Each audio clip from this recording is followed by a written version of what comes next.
Trap ગેંગના મુખ્ય આરોપી સહિત 3 આરોપીઓને ઝડપી કાયદેસરની કાર્યવાહી હાથ ધરી। વડોદરા ગ્રામ્ય પોલીસની સફળ કામગીરીમાં સિનોર પોલીસે સોશિયલ મીડિયા મારફતે હની ટ્રેપ કરી લોકોને ધમકી આપીને નાણાં પડાવતી ગેંગના મુખ્ય આરોપી સહિત 3 આરોપીઓને પકડી પાડ્યા છે।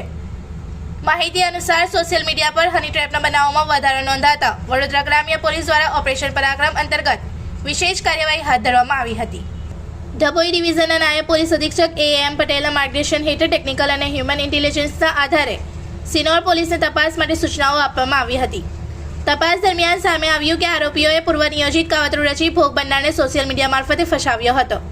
ત્યારબાદ તેને અલગ અલગ સ્થળોએ બોલાવી ધમકી આપી નગ્ન વિડીયો વાયરલ કરવાની તથા બળાત્કારનો ખોટો કેસ દાખલ કરવાની ધમકી આપી હતી। ફરિયાદ મુજબ આરોપીઓએ ભોગ બનનાર પાસેથી અલગ અલગ સમયે અને સ્થળોએ કુલ રૂપિયા 7,75,550 બળજબરીપૂર્વક પડાવ્યા હતા। સિનોર પોલીસે હ્યુમન ઇન્ટેલિજન્સ અને ટેકનિકલ પુરાવાના આધારે તાત્કાલિક તપાસ ટીમ બનાવી આરોપીઓને ઝડપી પાડ્યા છે। हाल पुलिस વધુ તપાસ હાથ ધરી કાયદેસરની કાર્યવાહી સાથે રિમાન્ડ મેળવવાની પ્રક્રિયા શરૂ કરી છે। रिपोर्टर तस्लीम पीरावाला।